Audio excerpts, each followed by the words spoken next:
नमस्कार मंडळी, आपण आज हरतालिके पूजेची पूजा कशी करायची आहे ते बघणार आहोत। त्यासाठी आपल्याला जे साहित्य लागणार आहे ते साहित्य आपण इथे बघत आहात। सगळ्या प्रकारची फुलं, पत्री, त्याचप्रमाणे फळं, भगवान शंकरांना वाहण्यासाठी कापसाचे वस्त्र, त्याचप्रमाणे आपण मांडणी कशी करायची आहे तर बघा आपण इथे एक पिंड, चार बाजूनीच्या साळुंका, त्याचप्रमाणे पिंडीसमोर दोन्ही बाजूंनी माता पार्वती आणि तिची सखी अशी मांडणी या ताटामध्ये केलेली तुम्हाला दिसत आहे। अशा प्रकारे मांडणी करून घ्यायची आहे। सखी पार्वतीसाठी 2 विड्याची पानं, त्याचप्रमाणे आपल्याला गणपतीसाठी एक सुपारी तिथे ठेवायची आहे। गणपती पूजन, कोणत्याही पूजेची सुरुवात करताना आपण गणपतीपासून करतो, म्हणून आपल्याला गणपती पूजन करावयाचे आहे।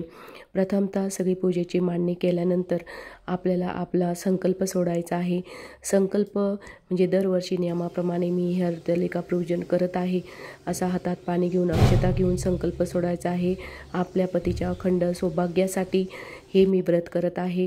ज्याप्रमाणे माता पार्वतीने आपल्याला पती मिळावा यासाठी हे व्रत केलं, त्याचप्रमाणे कुमारिका सुवासिनी आपल्या अखंड सौभाग्यासाठी आणि इच्छित पती मिळण्यासाठी हे व्रत करत असतात। त्याचप्रमाणे आपल्याला हा संकल्प सोडून आपली जी काही मनोकामना असेल, आपल्या पतीच्या आरोग्यासाठी, आयुष्यासाठी हे व्रत करायचे आहे। त्याचप्रमाणे ही अशी मांडणी करून घेतल्यानंतर, संकल्प सोडल्यानंतर आपल्याला गणपतीचे पूजन करावयाचे आहे। गणपतीची सुपारी एका ताटात घेऊन आपण तिला अभिषेक करायचा आहे। पंचामृताने अभिषेक घालून त्या मूर्तीला परत चांगल्या पाण्याने स्नान घालून आपल्याला सुपारीला परत आपल्या विड्याच्या पानावर ठेवून द्यायचे आहे आणि पंचोपचार आपण जशी सुपारीची पूजा करतो, गणपतीचं प्रतीक म्हणून तशी पूजा करायची आहे। त्याला अष्टगंध, हळदी कुंकू वाहून आपल्याला गणपतीची पूजा करायची आहे। लाल फूल अर्पित करून, दुर्वा अर्पित करून आपल्याला पूजा करायची आहे। त्याचप्रमाणे मी इथे खोबरे आणि गुळ याचा गणपतीला नैवेद्य दाखवलेला आहे। गणपतीची पूजा झाल्यानंतर मेन आपल्याला वालुकामय जे लिंग आपण केलेलं आहे त्याची पूजा करायची आहे आणि सखी पार्वतीची पूजा करायची आहे। त्याचप्रमाणे आपण मग बिल्वपत्र असेल तर बिल्वपत्र तुपात बुडून आपल्याला प्रत्येक पिंडीवर ठेवून आपल्याला ओम नमः शिवाय 15 वेळेस म्हणून त्याच्यात प्राणप्रतिष्ठा करायची आहे। प्रत्येक 4 साळुंक्याला आपण बिल्वपत्र ठेवायचे आहे। माता पार्वती आणि सखीला देखील ती बिल्वपत्र आपल्याला व्हायची आहे। अशी प्रतिष्ठापना करून जो आपण कलश ठेवलेला आहे त्या कलशाची देखील आपल्याला पूजा करायची आहे। शंख, घंटी ठेवून त्याची देखील आपल्याला इथे पूजा करायची आहे। पंचोपचारप्रमाणे आपण जशी पूजा करतो, साधी बोळी, हळदी कुंकू, अक्षता, फूल वाहून आपल्याला शंख, घंटी, आपल्याला जो कलश घेतलेला आहे पूजेसाठी त्या कलशाची आपल्याला पूजा करायची आहे। अशा प्रकारे पूजा करून झाल्यानंतर आपल्याला जी वाळूची पिंड बनवली आहे त्याला देवत्व येण्यासाठी आपल्याला अभिषेक करावयाचा आहे। आपल्याला जर अभिषेक येत नसेल तर आपण आपल्या पद्धतीने ओम नमः शिवाय म्हणून त्या पिंडीवर आपल्याला थोडं पाणी शिंपडायचं आहे। फुलाने पाणी शिंपडून आपल्याला ओम नमः शिवाय, ओम नमः शिवाय असं म्हणायचं आहे। त्याचप्रमाणे जर ज्यांना रुद्राध्याय येत असेल त्यांनी रुद्राध्याय घेऊन त्याच्यामध्ये प्राणप्रतिष्ठा करायची आहे। प्राणप्रतिष्ठा झाल्यानंतर आपण सगळ्यांनी त्या लिंगाचे पूजन करायचे आहे। लिंगाला भस्म, अक्षदा, वस्त्र याप्रमाणे सगळ्या ज्या काही पत्री असतील, बिल्वपत्र असेल, अशोकाची फुले असतील, कनेरची फुले असेल, पत्रपुष्प आपल्याला अर्पण करायचे आहे। कमळाचे फूल असले तरी चालेल, चाफ्याचे फूल देखील चालेल, अशोकाची पाने, त्याचप्रमाणे आघाड्याची पाने, दुर्वा, अशा प्रकारे आपल्याला 16 ज्या वनस्पती सांगितलेल्या आहे, ज्या आपल्याला शिवशंकराला प्रिय आहेत त्या व्हायच्या आहे। पत्रपुष्प अर्पण केल्यानंतर आपल्याला त्याला धूप दीप दाखवून घ्यायचे आहे। धूप दीप दाखवल्यानंतर आपल्याला नैवेद्य दाखवायचे आहे। त्यापूर्वी आपण माता पार्वतीला जे सौभाग्य अलंकार आहोत ते वाहणार आहोत।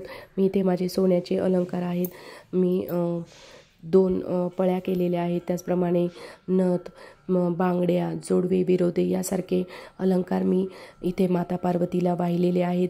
त्याचप्रमाणे आपण देखील आपल्या मनोवांछित जे असेल आपल्याकडे उपलब्ध त्या गोष्टी माता पार्वतीला, सुवासिनीचे जे अलंकार आहे ते आपल्याला इथे व्हायचे आहेत। अशा प्रकारे भगवान शिवांची आणि माता पार्वतीची सखीची पूजा केल्यानंतर आपल्याला इथे या व्रताची, हरतालिका व्रताची कहाणी वाचन करायची आहे। कहाणी वाचल्यानंतर आपल्याला पंचोपचार सगळी पूजा झालेली आहे, नैवेद्य वगैरे आपण दाखवून झालेलं आहे. नैवेद्य दाखवून झाल्यानंतर आपण कहाणी वगैरे वाचल्यानंतर आपल्याला इथे आरत्या करावयाच्या आहेत. गणपतीची आरती आपण प्रथम केली पाहिजे, त्यानंतर देवी मातेची दुर्गा देवीची आरती आहे ती आपण केली पाहिजे. त्याचप्रमाणे हरतालिकेची जी आरती आहे ती देखील आपल्याला करावयाची आहे, कारण हरतालिकेचं या दिवशी महत्त्व आहे. अशा प्रकारे हरतालिकेची आरती करून आपल्याला इथे आपली पूजा संपन्न करायची आहे. त्याचप्रमाणे आपल्याला कर्पूराने देखील आरती करायची आहे. कर्पूर होम करून आपण इथे भगवान शिवाला कर्पूर होम खूप महत्त्वाचा आहे, तो देखील आपण इथे करू शकतात. आणि कापूर जाळून आपण कापराने देखील आरती करू शकतो. अशा प्रकारे संपूर्ण पूजा आपण इथे करायची आहे. आणि दिवसभर आपण या साठी व्रत करायचे आहे. ज्यांना शक्य आहे त्यांनी फलाहार करावा, किंवा जर आपल्याला शक्य नसेल, आपली तब्येत बरी नसेल, तर आपण खिचडी देखील खाऊ शकता.